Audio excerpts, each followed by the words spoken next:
ఈ రోజుల్లో క్రైస్తవులు అని పిలువబడే చాలా మందికి సిలువ అంటే చాలా ఇష్టం. కార్ల మీద సిలువ స్టిక్కర్లు, బైక్ల మీద స్టిక్కర్లు, చేతుల మీద సిలువ టాటూలు, లక్షలు పెట్టి కొన్న బంగారం గొలుసుకు తలతల మెరిసే సిలువ లాకెట్లు. కానీ my dear brothers and sisters, ఒక కఠినమైన ప్రశ్న అడుగుతున్నాను. నువ్వు సిలువను ఎలా మోస్తున్నావు? అందరికీ కనిపించేలా కేవలం మెడలో వేసుకొని అలంకారంగా మోస్తున్నావా? లేక యేసుక్రీస్తు చెప్పినట్లు నీ నెత్తురు చిందినా సరే అవమానాన్ని తట్టుకుంటూ నీ భుజం మీద మోస్తున్నావా? సిలువ అనేది ఒక గుర్తు కాదు, అది ఒక మహా త్యాగం. మెడలో వేసుకునే ఒక సిలువ గుర్తు కలిగిన బంగారు లాకెట్ లేదా సిల్వర్ లాకెట్ నిన్ను దేవుని బిడ్డగా మార్చదు. ఈ రోజుల్లో బహుఘోరంగా ఉన్న ఈ నకిలీ క్రైస్తవ్యం నుండి నువ్వు బయటకు రాలేకపోతే పరలోకం గేటు బయటే నిలబడిపోతావేమో చూసుకో. అసలు క్రీస్తు సిలువ అంటే ఏంటో, దాన్ని మోయడం అంటే ఏంటో ఈ రోజు దేవుని వాక్యం ద్వారా చాలా స్పష్టంగా వివరంగా తెలుసుకుందాం. ఈ రోజు మనం చూస్తున్న మెడలో సిలువ ఎలా ఉంటుందో తెలుసా?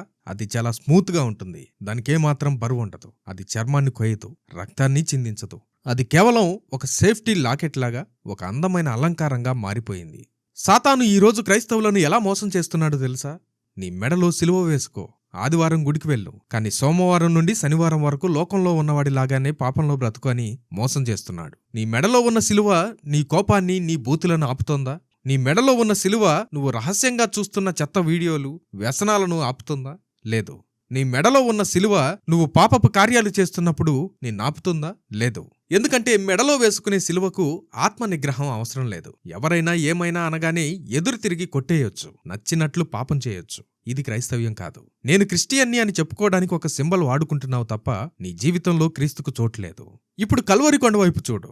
దేవాది దేవుడైన యేసుక్రీస్తు ఆకాశాన్ని, భూమిని సృష్టించిన సృష్టికర్త ఆ సిలువని ఎక్కడ మోశాడు? మెడలోనా? చేతికి తగిలించుకున్నా? తన వీపు మీద పెట్టుకుని భుజం మీద మోశాడు. ఆ సిలువ నునుపుగా ఉన్న బంగారం కాదు, అది గరుకుగా పేడు ముక్కలతో ఉన్న చెక్క. 100 కిలోల బరువున్న ఆ సిలువను ఆ భుజం మీద పెట్టుకున్నప్పుడు కొరడా దెబ్బలతో చీలిపోయిన ఆ శరీరం ఒరుసుకుపోయింది, చర్మం ఊడిపోయింది. ప్రతి అడుగులో రక్తం నేల మీద చిందింది. మనుషులు ఆయన ముఖం మీద ఉమ్మివేశారు. పిచ్చివాడిని చూసినట్లు చూసి నవ్వారు. ఆయన ఆ సిలువని ఎందుకు మోశాడు? ఆయన ఏ పాపమైనా చేశాడా? లేదుగా. కేవలం నీకోసం, నాకోసం ఈ రోజు నువ్వు చేస్తున్న రహస్య పాపాల భారాన్ని, నీ వ్యసనాల భారాన్ని ఆయన తన భుజం మీద వేసుకున్నాడు. సిలువ ఒక ఫ్యాషన్ కాదు బ్రదర్, అది నీ మీద దేవునికి ఉన్న అనంతమైన ప్రేమ. ఒక మనిషి ప్రాణం కోసం దేవుడు తన ప్రాణాన్ని ధారపోసిన మహాత్యాగం అది. ఆయన సిలువ మీద వేలాడుతూ తన రక్తాన్ని ధారపోసింది నువ్వు ఆ సిలువను ఒక బంగారు ఆభరణంలాగా మార్చుకుని మురిసిపోవడానికి కాదు, నీ జీవితం మారడానికి. నువ్వు నిజంగా క్రీస్తును వెంబడించాలంటే ఏం చేయాలో తెలుసా? లూకా సువార్త 9వ అధ్యాయం 23వ వచనం. ఎవడైనను నన్ను వెంబడింపగోరిన ఎడల తన్ను తాను ఉపేక్షించుకొని ప్రతి దినము తన సిలువను ఎత్తుకుని నన్ను వెంబడించాలి. సిలువను భుజం మీద ఎత్తుకోవడం అంటే అర్థం ఏంటో తెలుసా?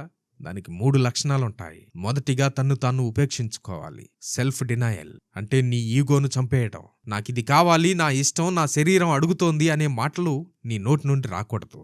నా ఇష్టం కాదు ప్రభువా, నీ చిత్తమే నెరవేరాలి అని నీ కోరికలను సిలువ వేయడమే సెల్ఫ్ డినయల్. రెండవది ఆత్మ నిగ్రహం, సెల్ఫ్ కంట్రోల్.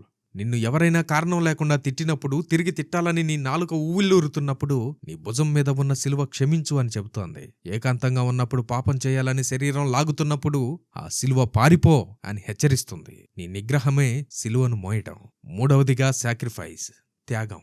సిలువ మోయడం అంటే పూల పాన్పు కాదు, అది ముళ్ళబాట. క్రీస్తు కోసం నీ స్నేహితులు నిన్ను వదిలేయొచ్చు, నువ్వు లంచం తీసుకోనందుకు, అబద్ధం ఆడనందుకు నీ ఉద్యోగం పోవచ్చు, నీ బంధువులు నిన్ను దూరం పెట్టొచ్చు. అయినా సరే అవన్నీ పోయినా పర్లేదు, నాకు క్రీస్తు చాలు అని నవ్వుతూ ఆ శ్రమను భరించటమే నిజమైన త్యాగం.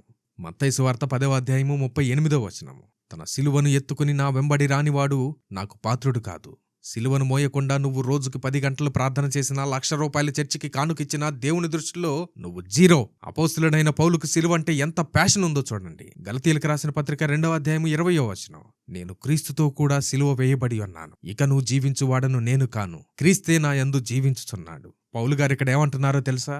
సిలువ నా మెడలో అలంకారంగా లేదు, నన్ను నేనే ఆ సిలువకు కొట్టేసుకున్నాను.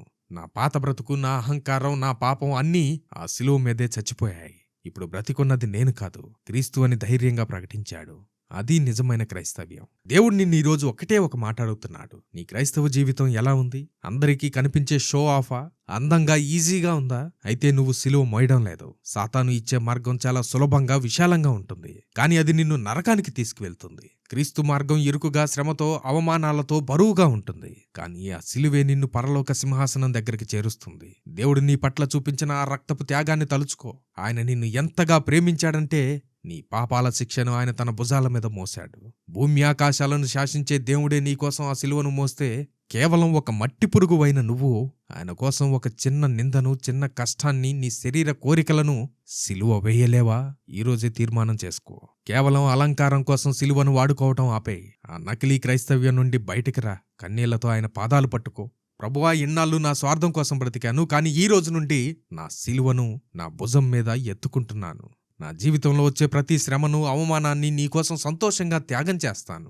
నా శరీర ఆశలను చంపుకొని కేవలం నీకోసమే బ్రతుకుతాను అని ప్రార్థన చేయి. నీ సిలువను నువ్వు మోస్తూ క్రీస్తు అడుగుజాడల్లో నడిస్తే, ఆనాడు సిలువను జయించి 3వ రోజున లేచిన ఆ సృష్టికర్త రేపు నిన్ను కూడా జయశీలుడిగా తన నిత్యరాజ్యంలో నిలబెడతాడు. మెడలో వేసుకునే సిలువతో లోకానికి నువ్వు ఒక క్రిస్టియన్ లాగా కనిపిస్తావేమో, కానీ భుజం మీద సిలువను మోస్తేనే పరలోకంలో దేవుడు నిన్ను నా సొంత బిడ్డ అని హత్తుకుంటాడు. ఈ రోజే నీ సిలువనెత్తుకో, క్రీస్తును వెంబడించు.